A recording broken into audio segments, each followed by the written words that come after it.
Hello and welcome to another session of Annex Cloud Market Movers. This is a place where we bring together influencers and market luminaries and experts to help us through these times. Today, I'm very excited because we're doing a vertical focused discussion. With me is Brittany from Savantis, and we're going to talk a little bit more about the vertical for movie theaters and cinemas and entertainment as a whole. I'm very excited to speak with you, Brittany. Welcome to Annex Market Movers. Thank you for having me. I appreciate it. Nice to see you. Nice to see you as well. Hey, Brittany. So I start with a big news that we've all Mhm. heard, and granted, by the time this video launches, and it's May 13th, so just for the records, big Yeah. news is we heard a little bit of the market pop for AMC Entertainment or hmm AMC Theaters, as we all know it, where there were talks of Amazon trying to buy AMC in some capacity. Um, that's interesting, right? Because you've got a Yeah. media company that you've got a large, sort of company that's media and entertainment. They've got a vertical there Mhm. with Amazon Studios, and Amazon, Prime Video, so to speak. But this is Mhm. a very different channel for them. What are your thoughts overall? How does that even make sense, or does it make sense? Yeah. So I'd like to start out with just thinking about the industry overall right now. There are a couple different current events or just like things to think about during this particular, rumor, so to say. Um, but big name cinemas are banning Universal and Disney films right now. And why are they doing that? It's because Universal and Disney have made a stance that they are going to go on a case by case basis if they want to release some of their films on video on demand. So AMC, making that claim, we don't know, if this is going to be counterintuitive or not. So we get the player Amazon, and we want to think about, what opportunities do they have to have lay stake in this claim, right? So Amazon is a cash cow right now. They have the money to put into someone like an AMC or any other cinemas that may be struggling as well. They own Prime Video, which their biggest issue is the competition between the likes of Who and Netflix, and so you know in constant competition they need another knee up, I suppose you'd call it. And then they also own Amazon Studio. So this producer and distributor who owns a cinema. I mean, it makes sense that they control the release and the supply chain end to end. And it is a form of vertical integration, right? Now, I know what you're all thinking if you're keen on your history. We're thinking about the Paramount Decree, where in essence, cinemas and distributors had to be separated so as to provide a level playing ground for everyone in the game. So if we think about it now, times have changed dramatically. So I mentioned Hulu before. Who owns Hulu? Disney, right? So I think that because of that, fact alone, things may change, right? It's while it's not a cinema video on demand platform, it's not a cinema, but Disney does control the supply chain. It could be considered an oligopoly, excuse me. So I think we better pay attention to what's going on there because it could set a precedence um, for the rest of the distributors or video on demand platforms. So Yeah, that's very interesting. And Amazon is a very interesting beast. I mean, we all got surprised when they got into the grocery industry by buying, Whole right. Foods. hmm And from what my research says, even they tried to buy Landmark Theaters probably a couple years ago, didn't succeed. Probably hmm got bought by private equity.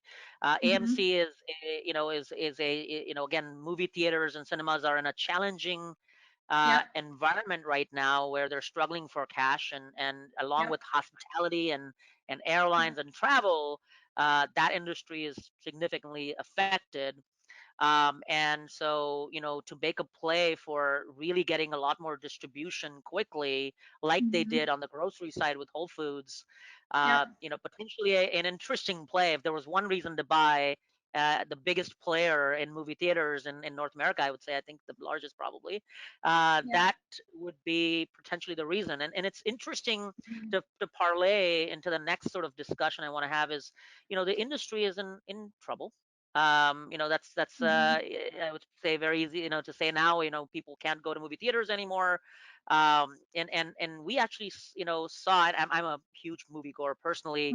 I Mhm. would go to, with my family to a movie at least once a week, and I could probably say that now. But it's a challenging place to be in because you can't, there's so much digital distribution now that people are getting used to. Even when this does open up, and it probably will at some point in time, social distancing measures will make it difficult for having full capacity. There is not enough content available because the content creators aren't creating that. Mhm. Whether it's Disney or Universal, like you mentioned, or others, they're not creating enough. So even if they do open up, the crowd pullers won't be there to bring those people back in. Yep. It looks a little bit doom and gloom within the industry. Mhm. So if you're a movie theater company, if you're an executive manager there and you're starting to think about how to start thinking about opening back up, and I sort of try to compare this against a startup, like you're literally trying to start back up again from ground Yep. roots. So some of those things you have to do probably are going to be very ground roots. Mhm. What are the things you would recommend they should start thinking about as the restrictions lessen, and even if it's 25% of people are being let back in, or 50%, how should they grow back their audiences from when they get started? Yeah, and that's a great question. So, right now, we're looking at a lot of really great guinea pigs, if you will, setting the tone for the rest of cinemas or even restaurants moving forward. So we have Evo Entertainment based out of Texas, who, as you know, have been given the ability to slowly reopen in phases. So right now they're in what they call phase one, where they have explicit guidelines to even enter the building. So I think that's really important, from taking temperatures where if it's over 100.4 degrees, you simply won't be admitted into the cinema, or requirements to wear a face mask. And if you don't have one, then they're going to give you a disposable one. You will not be in the auditorium without one. They're not accepting cash between in the first and second phases. 25% capacity limits for the auditoriums. Online ticketing is highly encouraged. They have beta stages of ordering ahead applications for concessions. And not until the third phase are we actually going to see a 75% capacity and cash will be accepted again. So, with these strict guidelines, for the world to see, you can see it on their website, as well as, social media platforms are pushing it. So that comes to my second point. You need to be able to communicate with your audience, right? So we have a really good case of Malco Theaters. They've done an extraordinary job of being active and talking to its guests via social media platforms, one being Twitter. I see them posting all the time, every day. So engagement has grown exponentially during this time, according to Karen, who is their VP of marketing. I mean, it's just her doing it because they are a smaller company, but the more engaged they are, the more likely, that loyal guest is going to come back, and they know, the social guidelines. The third one is to piggyback off of that comment. Make sure you're telling your guests how you're going to adhere to social distancing guidelines and mitigate sanitation concerns. You need to provide reassurance to your guests and let them know to expect. If you expect them to wear a face mask, make sure that they know that. So whether you're emailing them or SMS texting them, if they've, provided consent, you need to be able to, talk to them and let them know what your expectations are. And then the fourth one I think is huge, is be able to evolve. So we have these order ahead applications, starting from the ground up, where we have Atom Ticketing, who already provides order ahead options for concessions and tickets. And I think we're going to see, 100% change from, a physical paper ticket to paperless ticketing and scanning. So you mentioned a little bit about promotion on social media, getting back to your core, your existing customers. I'm a strong Mhm. believer. I mean, I told you I'm a moviegoer. I'm a person that used to kind of do this every week. But I think people are going to be scared. And even with these measures that you talked about, which are essential Mhm. and extremely important for them to kind Yeah. of ensure that the safety of their guests, people are going to be scared. Yeah. And it will take a movement. And my equation to a startup was, when you're starting a company back up and the initial motion, you need to get a few people that are your evangelists that go out and say, I had a great experience with this thing. Mhm. So if you can get me back in the movie theater and say, you know what, those old times when I was having so much fun watching a movie, I'm still having that fun. I still want to go back. And all these measures that are in place, it's not just the company saying that I've got the right measures in place, it's the people saying I feel safe. I feel Mhm. safe doing this. I feel safe when I'm inside. I'm happy again seeing the movie. It's back into not the pain, but the pleasure of being there. And Right. so you need to mobilize those audiences while you take those measures to make sure your guests are safe. You need to mobilize the Mhm. audiences to ensure they can make the speak happen. And that takes me to sort of some my next question, which is thinking a little bit about how we can think about how you mobilize your existing amazing audience that you had, the loyal moviegoers, the people that used to frequent your movie theaters before. How can you mobilize those people to start them starting to say it's good back again, and just start the movement back up again? Right. So my answer to that is that I think cinemas, or rather, I know cinemas are really going to have to rely heavily on their loyal fan base for survival. And this goes without saying, your employees count too, in case anyone forgot. But especially in the US, we see a lot of hesitation from people wanting to return from to the cinema because of uncertainty. So cinemas will need to reach out to their loyal customers to come back. And just like any industry, if I'm a loyal customer and I'm still giving you my business during these uncertain times, I expect constant communication as well as some appreciation for my loyalty.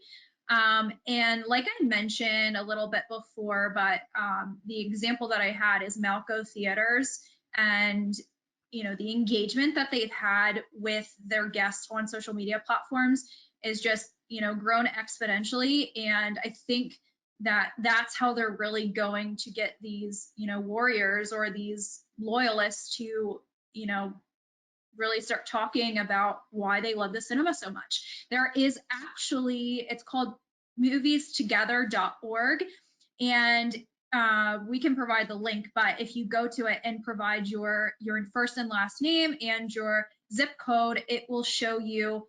It'll give you an update when your local cinema is open. So incentives like that, and to get people like you and me who frequent moviegoers to start talking about that.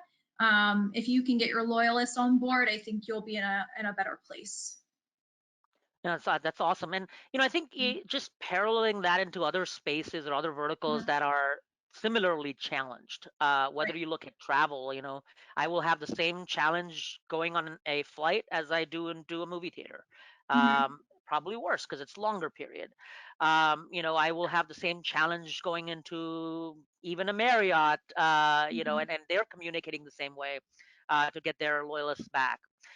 The difference that I see, however, while all of them are doing the social distancing, the measures, the safety measures that are being put into place, all these verticals are doing that.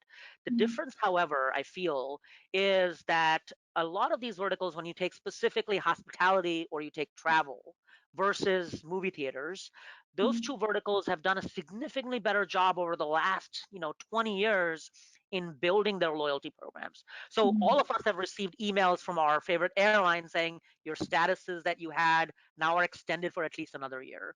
Your points are no longer expiring. So they're Hmm. actually leading with their loyalty program to kind of communicate with their best loyal audiences, but they already had an amazing program in place that has been around for a very long time. Contrast that to maybe the movie theaters where they had some of it. A lot of, Mhm. but a lot of it was very different. Like, it wasn't like the airline programs or the hospitality programs. It was more like paid programs. So I might sign up for a movie pass and I get a free Right. ticket a month and I get some benefits. And that Uh-huh. was the traditional model in the movie theaters that did have a loyalty program of some sort. That program may not work anymore. That may not be the reason. Getting another free ticket may not be the reason that brings me back to the movie theater anymore. And so people that have had some loyalty programs will have to rethink it, in my opinion. They will have to learn from what the other industries have done a fabulous job at and sort of apply some of those techniques there. People that didn't have a program will probably need to create one at this point in time, because that's the way they will be able to mobilize their audiences, get the best audiences they have to come in, spread the word, and then grow it back up again. What are your thoughts around sort of loyalty and the implementation tactically of those retention programs and the application of those programs now versus what was there in the past? Right. So right now, I think, cinemas, which we know, if we're a part of the loyalty programs, they are focused on points or membership status. If I'm a gold status, then maybe at a certain threshold, I get a, percentage off of my bill. But then we had what we call Movie Pass, which you mentioned, I don't know, intentionally. They have come and then they have gone very quickly, but they incentivize the subscription sale model. And they really force cinemas to move into the future with subscription services, whether cinemas wanted to or not. So we can see it still evolving rapidly, but we really need loyalty programs that go above the expected point system. And like you mentioned, paid memberships are great, but we also want to consider loyalty programs without proper subscriptions. So let's think like members and non-members. We want to be able to capture that and provide perks for their loyalty, even if they haven't signed up for a program. We want to encourage in certain behavior based on historic buying behavior, and tracking. And how do we do that? We can do that by maybe collecting data, or tracking may seem intrusive to some, but it is the future, and how we use that to our advantage can curate a guest experience for the better, because as we already know, not all customers are created equal. So how can we, make that experience unique to them, or that promotion? And then it can results in real-time response. So we have curated marketing, and that can deliver upsells considering their segment. And a great example would be, if a mother is purchasing a child's ticket, it can immediately offer a child's combo. So it's really that simple to be able to be flexible in that space. So we realize it's evolving rapidly. So how are they going to keep up? Cinemas need to be responsive, and now. Absolutely. And if I may add a few more sort of thoughts on how they can apply. I mean, one of the things they can definitely do is amplify the message that they are trying to promote now, which is Mm, we are safe. It's safe to come back in. It's safe to yeah. participate. You're still going to have a great experience that you had before. It's even better because we now have all these things in place to help you have a better experience. uh, So what if you incentivize them that had a great experience to go refer a friend to come back in the first time again? And if they mhm, did, great, that's awesome, because we want me to go out and tell my friends it was awesome, not just the right. the, the, the cinema themselves. What if Mhm, I hashtagged my picture now when I went back to the movies and was able to kind of communicate that that's safe again, to do mhm, that. And so the experiential piece now involves not just the movie experience, because that's where they were focused on, the movie experience and the actual drive for that. It's mhm, now the moviegoer's experience, but the moviegoer's experience not just in terms of feeling good, but it's about feeling safe. It's about feeling excited back again, and me communicating that experience, and that sort of experiential loyalty is the new norm. yep, Subscription may still pay some part to it, but I don't think mhm, people will do something different by for getting another free movie ticket if I didn't want the right. first one in the first place. Yep. So I think these are great points, Brittany. I think great discussion so far. Really appreciate you, sharing your thoughts from an industry perspective. One of the bigger plays beyond loyalty is this whole concept of digital transformation. Right. And cinemas and movie theaters have done some investments in the past, but I wouldn't say they're the forefront of digital transformation. There's still a lot to be done. And even if they get the movie experience correct, even if they get people to start talking about them and start going back in, they still need to adapt to the new way of how consumers are going to buy. Because I Mhm. might just buy online now. My tickets mode, I probably don't want to go there and figure out what I want. I'm probably going to go do more research online. I'm going to buy a different way, and so the experience of communicating with that brand is going to change. Mhm. What are your thoughts in terms of broadly digitally transforming the technology within the cinema space, and what are the investments that people should think about or execs should think about in that space to do in 2020, 2021, and beyond? Right. So the first and biggest thing that comes to my mind is cloud. If they're not already there, they need to be. There's no way a business is going to be sustainable in our future without having the ability to scale up and down during trying times like this. They need flexibility. So cloud is great. There's a pay as you go structure, and they can enjoy a subscription based model that's kind to your cash flow. And this goes up beyond the simple cost of maintaining their systems as a fixed overhead. It includes the ability to manage staff, change functionality quickly. So we think social distancing, seating maps, which have changed, overnight, and the likes of food and beverage order ahead applications. The costs may seem daunting initially, and so CTOs may not want to jump in it right away. But that's what we call the innovator's dilemma, right? I'm sure we're all familiar with that. So it might be difficult to scrap the olds, but in the end, it will pay off. Absolutely. And I think, personally, I think some of these investments, think of it, I call it startup mode again. So think of it how you would think ground up. You have to remake some of the investments, rethink some of the things that you didn't do before, and they may Mhm. not immediately pay off. So there's a balance between what you have to do immediately versus what you have to invest over time. But if those transformations don't happen, there is a bigger challenge ahead of these cinemas, and it's not just that the people won't return, because they may and they will most likely Mhm. return over time. I think we were afraid after 9/11 to fly. We Yep, all flew a lot in the last 5 years, we sure significantly, did. way more than we We all sure wanted did. to. So, 3 years from now, this will be we will all be back at the movie theaters. That's for Mhm. sure. That experience isn't going away. But will the movie theaters be able to sustain? And will the movie theaters be able to compete when that happens? And what do they need to do in the next 2 to 3 years now Mhm. that creates that big boost for them to stay in business, for them to continue and rise from this tide Yep. as the times change? That's highly important.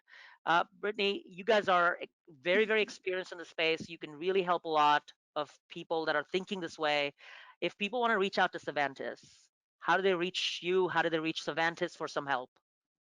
Right. Well, you can go straight to our website, savantis.com. You can find Intelligent Cinema there. You can also find me on LinkedIn, Brittany Catherman.